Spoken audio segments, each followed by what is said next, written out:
So in this lecture, I want to finish talking about the arguments in the Crito. The Crito, Socrates is trying to give us an argument that there is in some way a duty to obey the law, which for him means a duty to either do what the law says, or if you disobey the law, to take the punishment it gives you. So why does Socrates think this?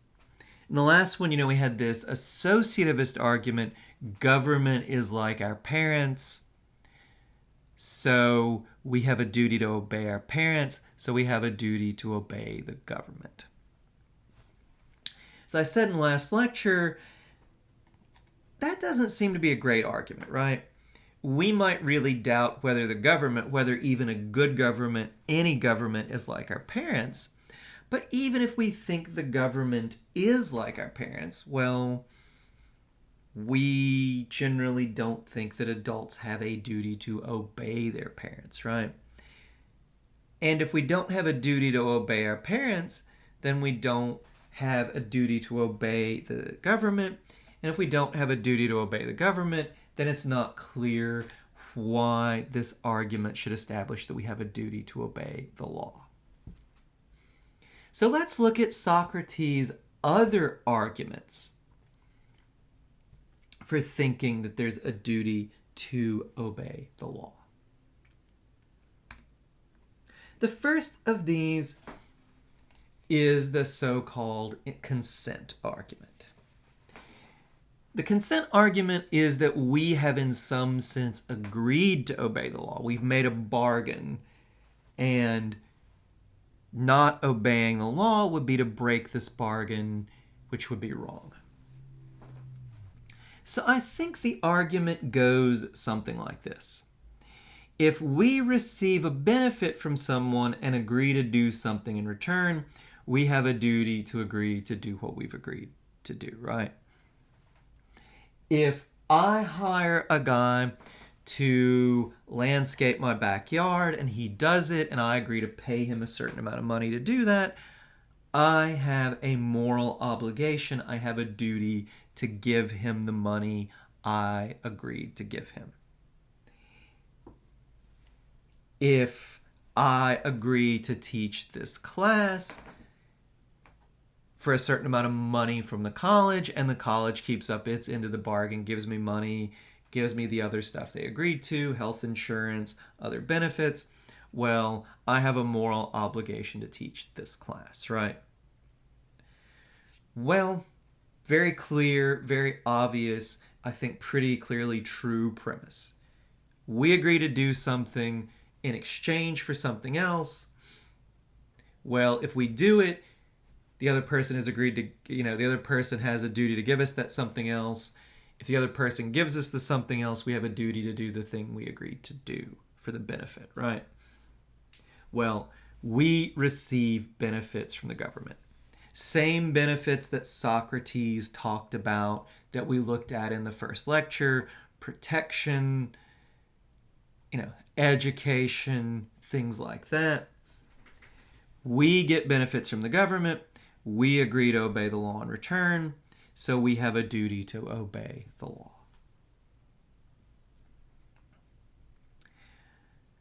Well, is this a good argument? I think premise 1, premise 2, obviously true. If we agree to do something in exchange for something else and we get the thing that the other person, we get the benefit, we have an obligation to keep up our end of the bargain. We very obviously do receive benefits from the government. Keeps us safe, both from criminals, locally, and from other governments, on an international scene. It provides us all these other benefits: community colleges like the one you're taking this class at, elementary school, middle school, high school, roads. We do get a lot of benefits from the government. What about premise 3, though. Premise 3, the argument needs it, right? Because it's not enough that someone give us a benefit, that we owe them something in return, right? If some good Samaritan just comes and mows my front yard and then knocks on the door and says, oh, by the way, you owe me $50, I can just say, no, pal, if I didn't agree to do it, you just mowed my yard. That's nice of you. I didn't agree to give you anything in return, so it's very nice of you. I'm glad you did it. I don't owe you anything, though, right? Just because we get a benefit doesn't mean we owe the other person or party whatever they ask from us. We have to have agreed to whatever they ask from us for us to really have a duty or an obligation to give it to them. Well, have we agreed to obey the law?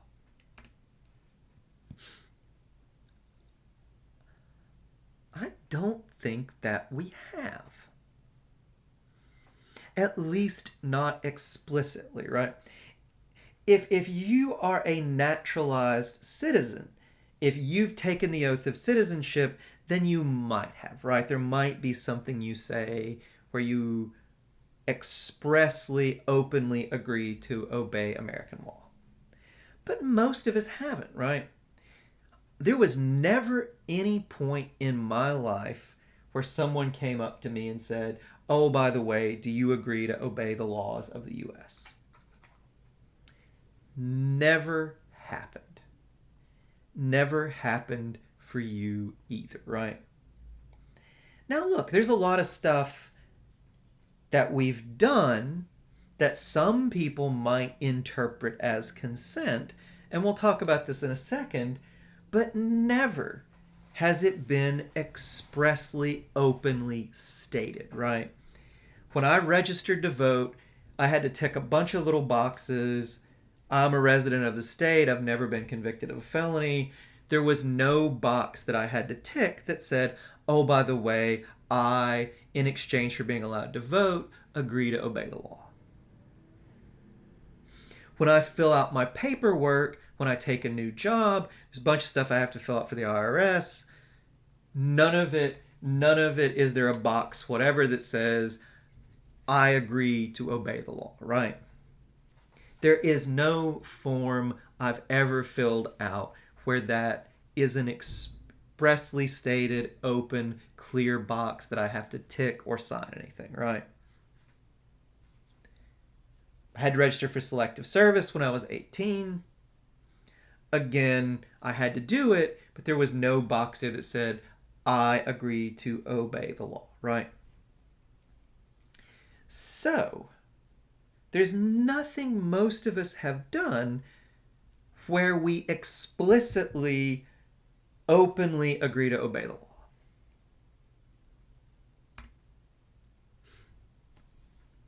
Well, what does Socrates say to that? Well, Socrates says, well, maybe you haven't, signed on the dotted line, I agree to obey the law, but you've given so-called tacit consent. Never openly and explicitly asked you, but these other things you've done count as agreeing to obey the law. Well, what have you, Socrates, done? What have I done that counts as agreeing to obey the law? Well, you've stayed, right? I, Socrates, could leave Athens and take my property. If I thought Athens was badly governed, I didn't do that, so I, Socrates, have agreed to obey the law.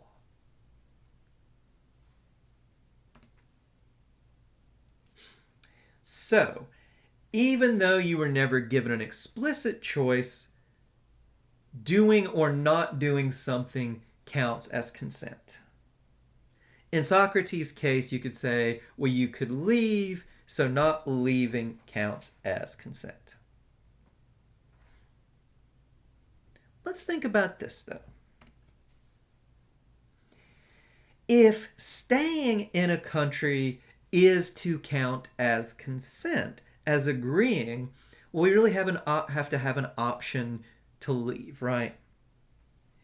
Look, if someone says to you, well, I want you to give me $500 or I'll break your arm, you can't really say, he couldn't very well defend himself and say, well, he had an option. He had the arm breaking option. So he was free. He made his choice, right? For it to really be a choice, we have to be able to leave our country. Now, Socrates looks like he could. Could we, though, right? I don't know. I probably could.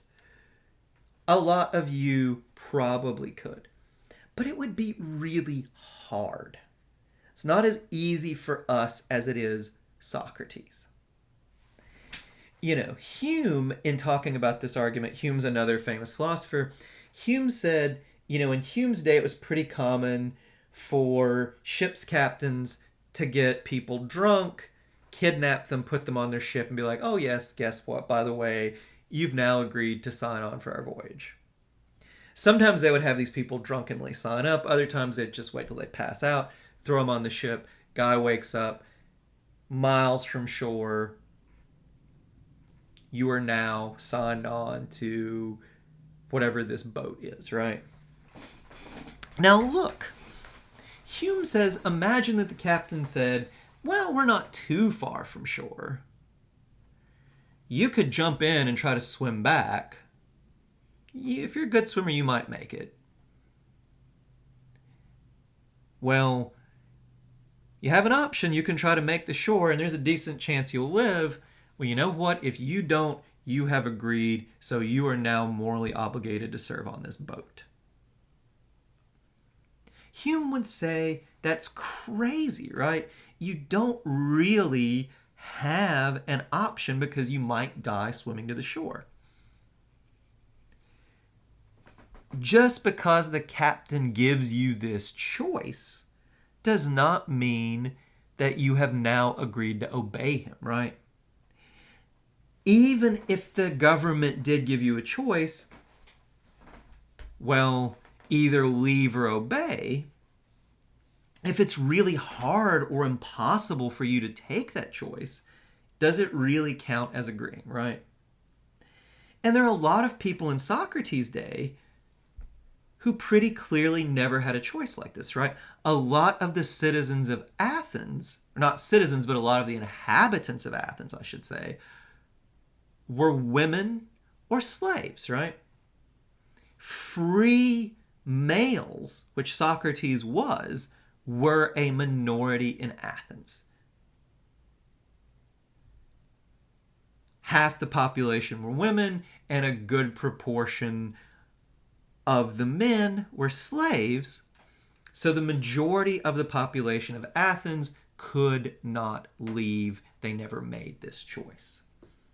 So you might say to Socrates, well, people who were never given this choice, your argument for a duty to obey the law is supposed to apply to everybody. Lots of people never made this choice, so even if you, Socrates, have a duty, maybe a lot of other people don't. And we might ask ourselves, do a lot of people in our own society have any chance to leave? And I think a lot of them wouldn't. But we don't need to talk about this because I think there's a bigger issue here. And the bigger issue is this: is there such a thing as tacit consent? If there is, does it mean as much as actual consent?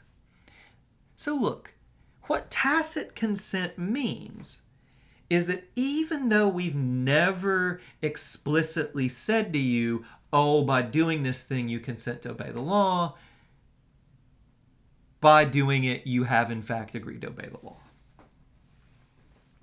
Would you accept tacit consent in any other area of life? We never told you that doing or not doing this thing counts as an agreement, but it does, so you owe us.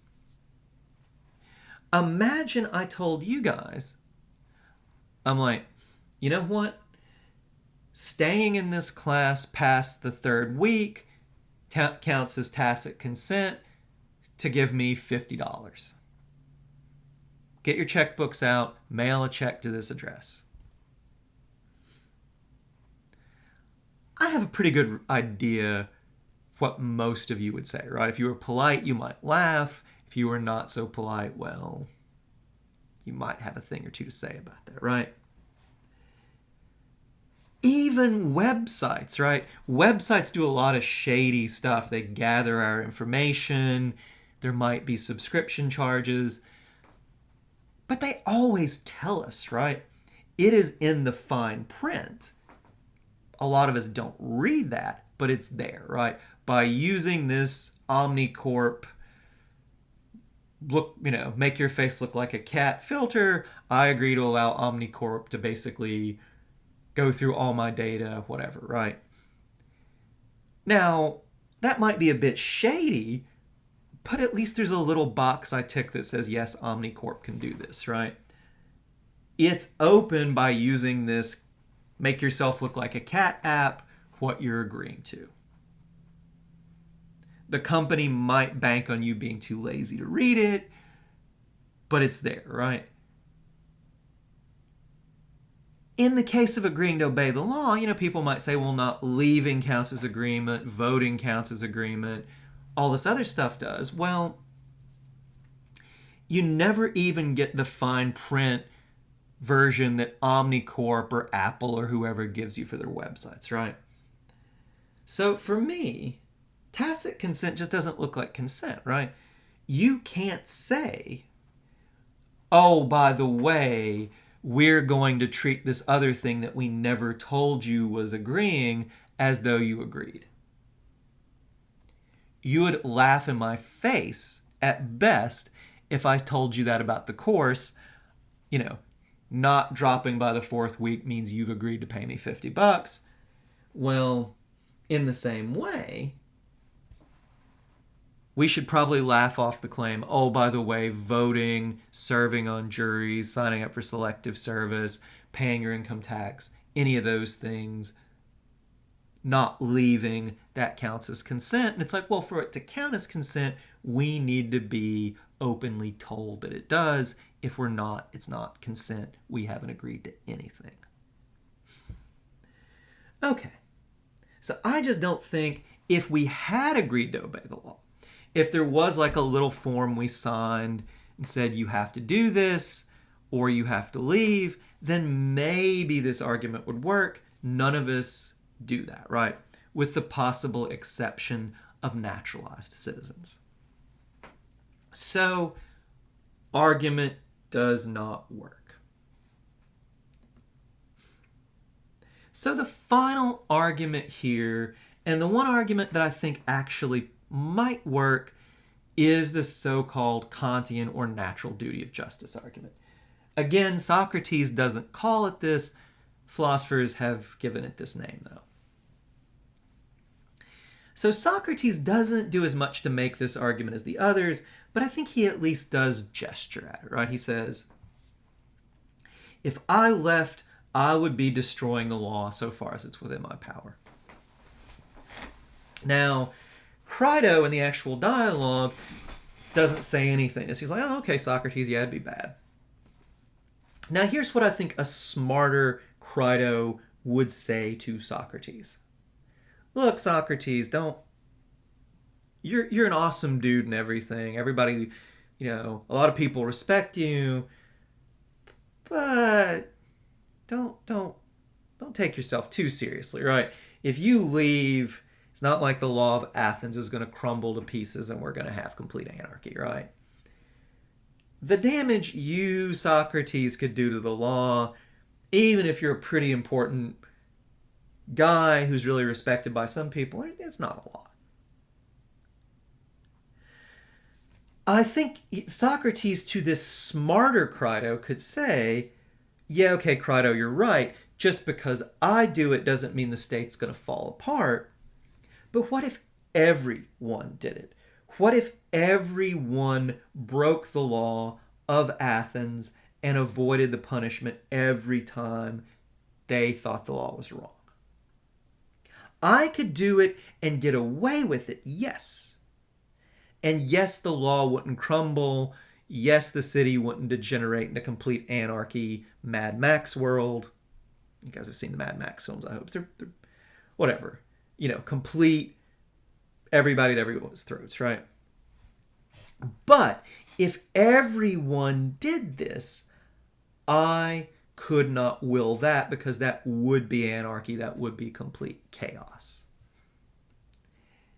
That's why we call it the Kantian argument, because I think the best way to pose it, the best way to set it up, is to ask this "what if everyone did it" question.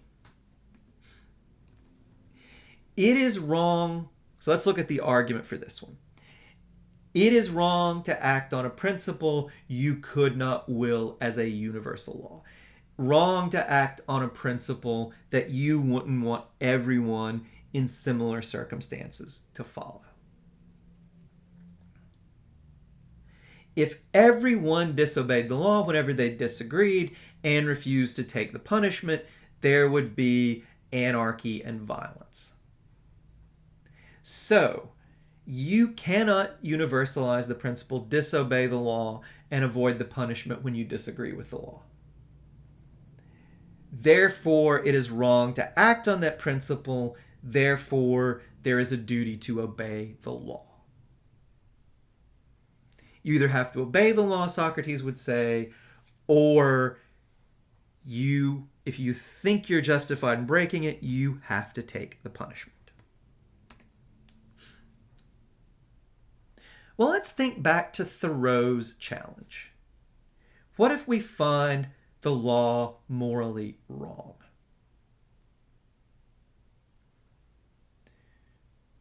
Not just we're breaking the law whenever we feel like it, Socrates.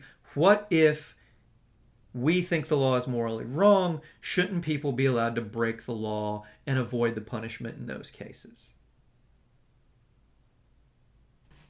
Why do what the law says just because it's the law? Here's what I think Socrates would say. Doing whatever we think is morally right is itself a recipe for violence.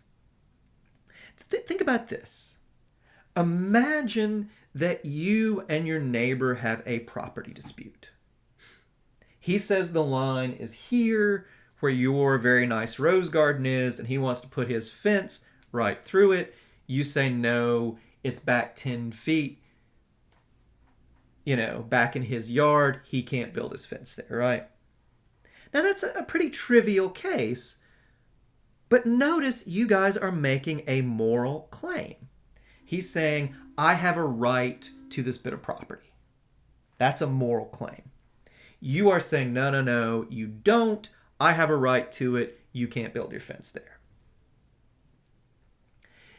Now look, if it gets to it, the government will step in. You go to court. The government will say either he's right, you're right, maybe you're both wrong.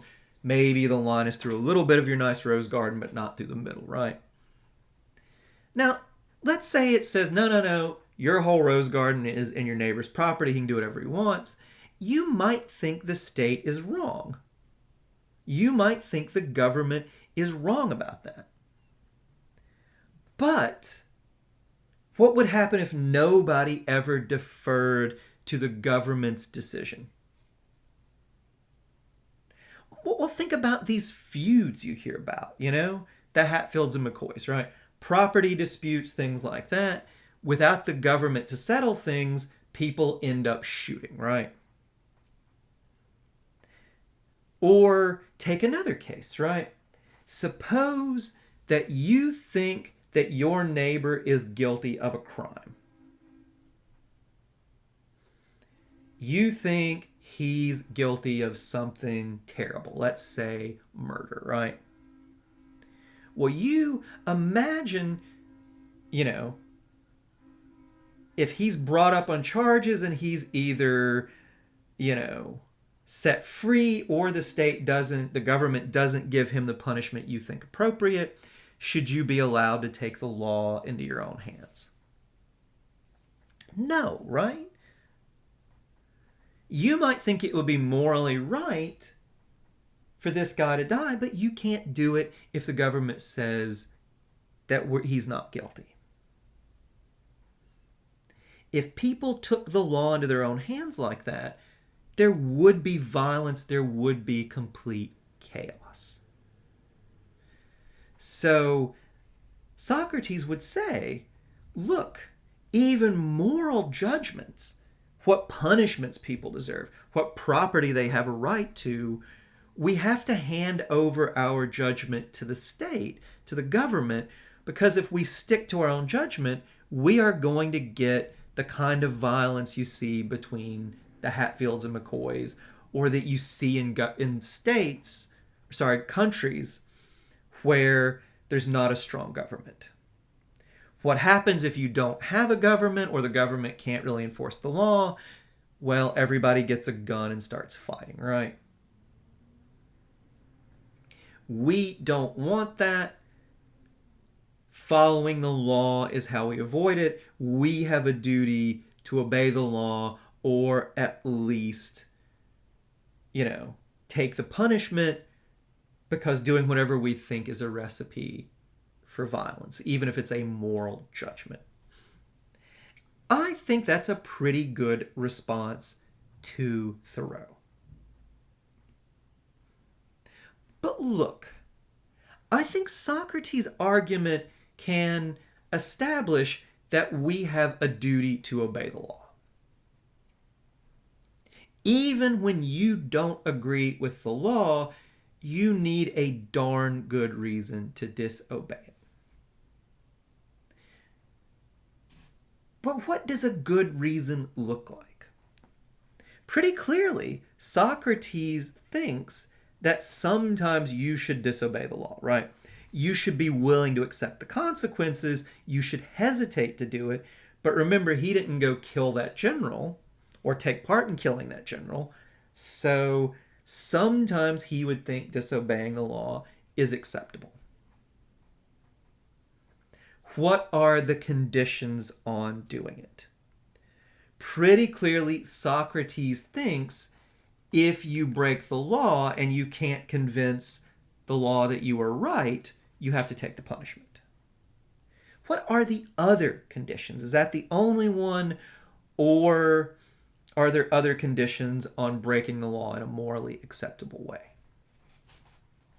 Well, we'll take up those issues in the next lecture when we talk about King's letter from the Birmingham jail and his practice of civil disobedience. Which, just to, again, kind of lay my cards on the table, what King means by civil disobedience is not quite what Thoreau means. They're both for civil disobedience. They don't mean the same thing. Thoreau is much closer to flat-out anarchism. King is not. It's much more moderate. So we'll see what he means by this and what he thinks are the conditions on acceptably, justifiably disobeying the law.